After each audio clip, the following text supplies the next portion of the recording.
Hi friends, welcome back to our channel. ఈరోజు మన video వచ్చేసి ఒక టేస్టీ హెల్తీ రెసిపీ అయితే మీతో షేర్ చేసుకోబోతున్నాను.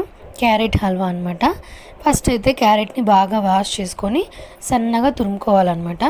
స్టార్టింగ్లో నేను వీడియో తీయలేదు, డైరెక్ట్గా కుక్కర్లో వేసినప్పుడు తీసాను అనమాట.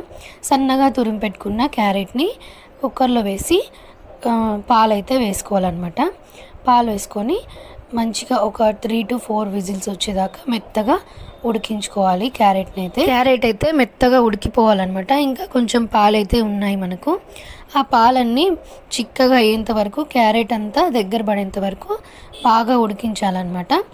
ఇది ఉడికేలోపు మనము ఇంకో కడాయిలో కొంచెం నెయ్యి అయితే వేసుకొని, ఒక 3 to 3 స్పూన్స్ అలా నెయ్యి అయితే వేసుకొని, దాంట్లోకి బాదాం, ఇంకా కిస్మిస్ లేదా గోడంబి, ఇంకా నేనైతే ద్రాక్ష వేయలేదు, నాకు ద్రాక్ష ఫ్లేవర్ ఎందుకో నచ్చదు ఉడికిన తర్వాత, అందుకని నేను బాదామి గోడంబి అయితే వేసుకున్నాను.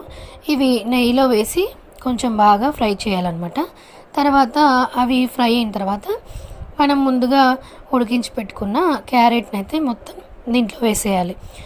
తర్వాత ఇది కొంచెం దగ్గర పడిన తర్వాత, క్యారెట్ అనేది బాగా దగ్గర పడిన తర్వాత, పాలు తగ్గిపోయిన తర్వాత మళ్ళీ మనం షుగర్ యాడ్ చేసుకొని బాగా ఉడికించాలన్నమాట.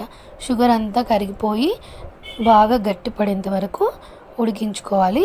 పాలన్నీ చిక్కబడి క్యారెట్ హల్వా కొంచెం దగ్గరగా అవుతుంది. గట్టిగా అయిన తర్వాత ఇంకా స్టవ్ ఆఫ్ చేసుకోవడమే. కావాలంటే లాస్ట్లో కొంచెం నెయ్యి అయితే యాడ్ చేసుకోవచ్చు.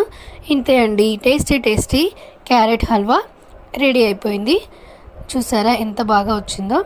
మీరు కూడా ఈ రెసిపీ ట్రై చేయండి. ఎలా వచ్చిందో నాకు కామెంట్స్లో మెసేజ్ చేయండి. ఈరోజు మన వీడియో ఇంతే. మళ్ళీ నెక్స్ట్ వీడియోలో కలుద్దాం. Bye bye.